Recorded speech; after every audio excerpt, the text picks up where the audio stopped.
Good afternoon, and welcome to another edition of Dan E.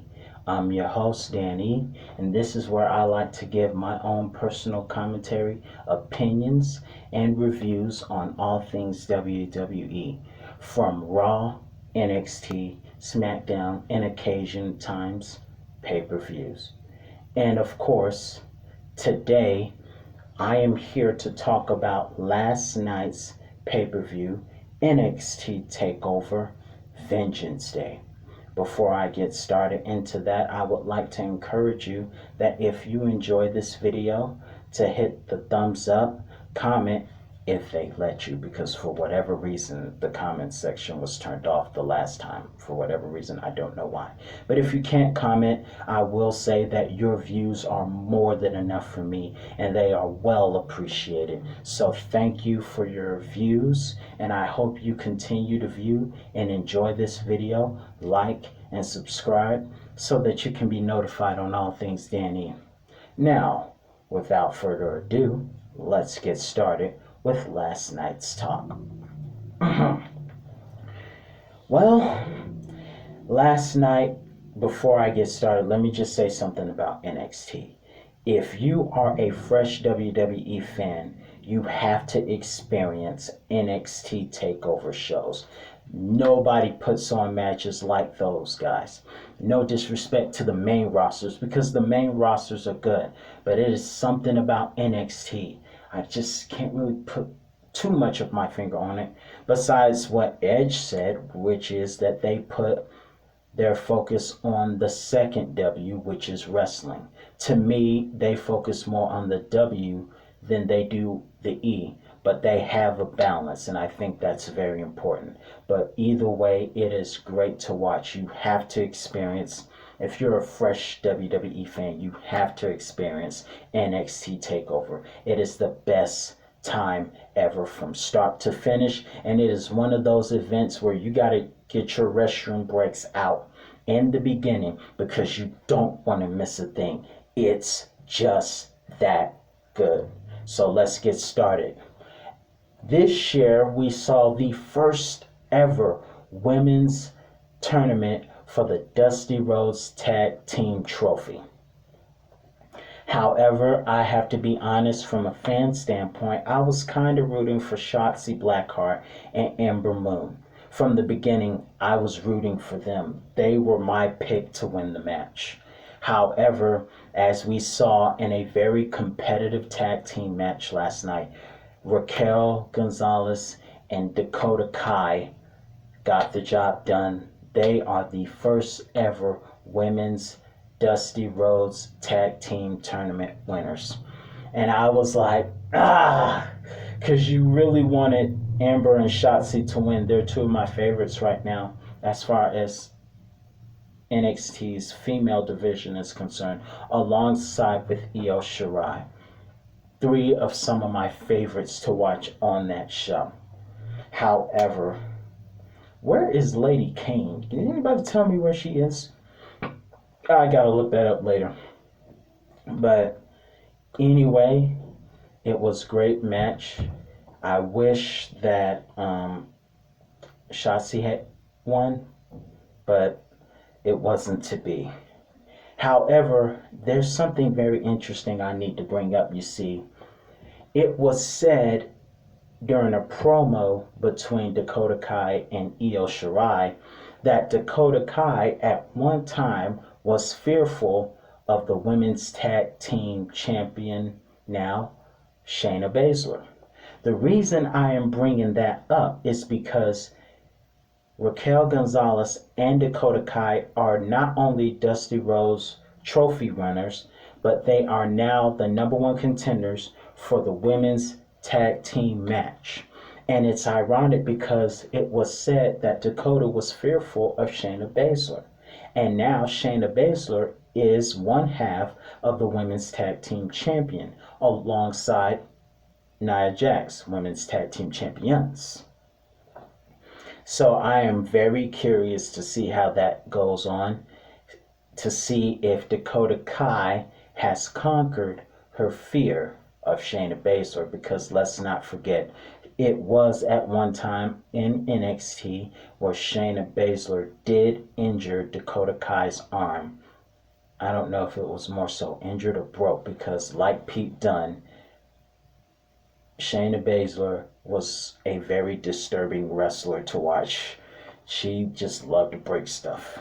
Just you have to wear a steel arm guard to keep from getting stuff broken when you're in the ring with her. You got the Bone Cracker. You guys remember the Bone Cracker song from SmackDown versus Raw 2005 of many years ago? Should I say 16 years ago? We all remember that song. It was awesome. Great soundtrack. But I think that song was ahead of its time and it could have been a great use for Shayna Baszler because Shayna is a bone cracking woman. Her, Brock Lesnar as Kimura, Pete Dunne breaking people's fingers is just, this is a disturbing place. Very disturbing. Just kidding. But either way, I'm very curious to see how that pans out because this is the same woman that nearly broke your arm.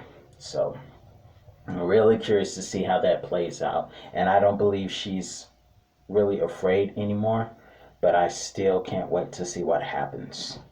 Also, speaking of Io Shirai, Io retains her women's championship in a highly contested triple threat match between herself, Mercedes Martinez, and, did I get her name right? I hope so, and Toni Storm. Great triple threat match, good highlights, and I've got to say this, Io Shirai has really gotten better with time. She was one of those wrestlers where when she came in, she was popular.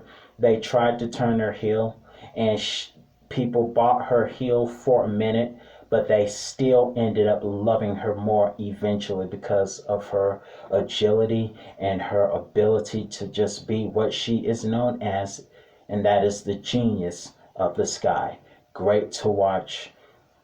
Excellent match. And I have to say this. I'm glad they let Martinez be herself, me personally, because this retribution angle, it ain't working. And I know I'm not the only person that thinks that, but this retribution angle is not working. And it was so obvious. I mean, when they revealed their eyes and things of that nature, I'm like, people said, that's Dijakovic. That's Mia Yim. That's Martinez. And that was after Martinez had that fight with Rhea Ripley and lost at the other takeover. I believe it was NXT Takeover. Was it 30 or In Your House? But either way, they had an NXT Takeover match and she went there. And I think it's just better to just let them be themselves. They really need to get this retribution angle ain't working. I'm just saying. We all know Reckoning is me and Yim. We know it. It's obvious. Do something that's not so obvious. That's all I'm saying. It's just so obvious. But either way, I'm glad they let her be herself. They need to let Mia Yim be herself. Well, Mia Yim has half a chance of being a good Reckoning, but I liked her better as herself. And of course, Dijakovic. Oh man, what y'all do to that man? He was great as himself. Is that really Dijakovic? But either way, he was good as himself. I remember watching Keith Lee versus Dijakovic last year's takeover in Portland. I almost blew my vocal cords out because I was like, wow! Because, you know, if you watch the match, you know that there are a lot of great moments. There are a lot of great highlights to that match. And Keith Lee is known as the moment maker. Lots of great moments. So they need to let them be themselves because this retribution thing ain't working. I'm glad Martinez bought out. And speaking of people with the eyes, in the words of Rush Hour 2, all y'all look alike. We now move on from Io's victory, hard-fought victory, and she's one of my favorites also in the NXT brand. Slammy Award winner, by the way. But now we go from Io to Kushida versus Johnny Gargano. You know how when you have an awesome match that doesn't end the way you want from a fan standpoint, it's kind of like, how do you say this? I got it. And I'm gonna watch that match this week, and some of you have probably seen it. It was awesome. You remember when Triple H fought Stone Cold Steve Austin in the Three Stages of Hell, No Way Out 2001? It was a great match that didn't end the way we wanted to at the time. Of course, Triple H was the heel that everyone loved to hate at the time, and Stone Cold Steve Austin was everyone's favorite. Of course, Triple H won the match, so we were all like, darn! But it was still a good match. And this was one of those matches because while Gargano is not necessarily the guy we love to hate, he is still a bad guy. And this, the way thing. So, either way, I was really rooting for Kushida. This was a match that had me on the edge of my seat. It was an awesome 5-star match. And anytime you have a takeover match, or anytime you have a match in NXT rather, you are bound to see a takeover match. I don't know what it is about those guys, but they got it. And even though The Undertaker said that today's WWE is getting a little bit soft, I think he would also agree that NXT, those guys are good and they got some substance as far as I'm concerned. Now, I can't speak for him, even though he's one of my all-time favorites, but hopefully NXT he doesn't consider soft because these guys are awesome. And that was a great 5-star match to watch. And I believe, in my personal opinion, that Kushida is the future of NXT and has great potential for the WWE if they don't take him to the main roster and just bring him down a little bit. Keep him good wherever he is. But he is the future of NXT. North American Championship will be his at some point in his career. And who knows? He could be a contender for the NXT Championship. Not only that, but actually win it. Who knows? But I know there are a lot of great things, I believe, in store for Kushida. Also, I have to talk about this new group, MSK. With MSK, I got my wish. When the Dusty Rhodes Tag Team Tournament was announced for WWE's Men Division, I had two picks. I had two wants, or hopes rather. Ciampa and Thatcher and MSK. From the very first moment I saw MSK, I knew that they were going to be great and fun to watch. But tonight, we saw a much more aggressive, serious side of MSK. And it was an awesome tag team match. And what makes it better is that it was one of those awesome matches where you actually got the ending you wanted to see from a scripting standpoint, because it was an awesome match. And I know there are some people who root for the heels, but that was still an awesome match. We got the ending we wanted because MSK were the champions. We saw Wesley, once he made that pinfall, the emotions just poured out of him. It was almost like tears of joy were coming down. It was a great, awesome match. Future NXT Tag Team Champions. Bank on it. And that's all I got to say. But before I go any further, I got to say, I've never seen anybody from the Grizzled Young Veterans do a 450 splash. That just shows you how serious the match was. But either way, MSK, future. Guaranteed. I can't wait to see them become tag team champions one day. Mark my words, they will. And I usually don't make bets and I'm not a gambler. But you can believe many tag team champions will be in their future. Last but not least, let's get into the main event of the night. Finn Balor versus the finger-snapping wrestler Pete Dunne. Of course, in the beginning, the first several minutes, we saw a lot of technical wrestling, if you will, a lot of grappling, a lot of amateur-style skills, like the ones you would see in middle school and high school. A lot of amateur styles. And of course, him and the disfiguring of the fingers. Pete Dunne, rather. So he's one of those guys where you got to turn your head if you don't like to see fingers get cracked sometimes. Now, I didn't turn my head when he tried to snap Baron Corbin's fingers at the Royal Rumble back in 2019. I didn't turn my head then. But most of them times, I was like, oh, God, you and snapping fingers. I think he just wants to take fingers off and fry them and eat them. Just kidding. But either way, it was a great match to watch. Great technical skills alongside with the finish of Finn Balor's elevated DDT. However, the shocking finish. Pete Dunne in his, I need something funny to call you guys,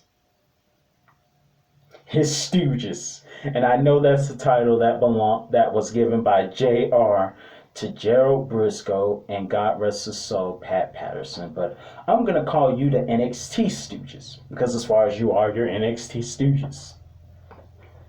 The NXT Stooges, who I hope MXK beats for the Tag Team Championship someday, came to the ring and attacked Finn Balor after Finn had won the match. And then we saw the Undisputed Era come in and aid Finn Balor. I was happy to see the Undisputed Era. But I ain't gonna lie, y'all. I'm not gonna lie. Once everybody stood in the ring, there was a piece of us, and let's be honest, for some of us who have been a fan of the business for a long time, or should I say the entertainment, there was that feeling that says, oh God, please don't turn on him, please don't turn on him. Because right when they saved Finn, I knew there was something in here saying, something about to happen. Something right down in my gut. I was like, something finna happen. Something finna happen. Something is about to happen. And I had that same feeling when Edge and Randy Orton reunited 24 hours after the Royal Rumble of last year. I had that feeling like something happened. Something about to happen and it's not good. And of course, something did happen. But it was still shocking because Adam Cole, baby. Adam Cole super kicked Finn Balor. I kind of had a feeling, I was hoping it wouldn't happen from a fan standpoint on a script, but I was hoping it wouldn't happen. But then the ultimate shocker. Adam Cole super kicks Kyle O'Reilly. I was shocked. I was like, oh my goodness, tell me that didn't just happen. I went to bed last night like, oh my God, that did not just happen. That did not just happen. But last night, that was one of those moments where we need that WrestleMania 30 meme to describe how I felt. Because I was kind of nervous that they were going to attack the Finn, but I did not see that coming. I did not see Adam Cole turning on his partner, Kyle O'Reilly. And what's that other one name? Anyway, where is Bobby Fish? What happened to Bobby Fish? I haven't seen him in a while because some era members are missing. There's an era member missing. Where is Bobby Fish? Number one. Number two, is this the end of the Undisputed Era? I was shocked, man. I don't have enough words, but we were all shocked. Nobody saw that coming. I was nervous that they would attack Finn, but I did not see that coming. Y'all did pretty well on that script. I'm going to give y'all that. I didn't see that coming. None of us saw that coming. So I cannot wait to see what Adam Cole's response is. If there was no COVID-19 and I could afford to attend, I would be holding a sign like many of us would, being like, why, Adam, why? Why did you turn on Kyle O'Reilly? And his other partner stood there, and forgive me if I kind of forget their names a little bit, But his other partner stood there and he was shocked as Adam Cole walked off, and he didn't know what to think of the situation. So I know that they have history as part of what was the Bullet Club, along with Anderson and Gallows, who is now on TNA and AEW, alongside AJ Styles and himself and others. They were part of the Bullet Club from New Japan Wrestling, and they brought some of that back here to the WWE.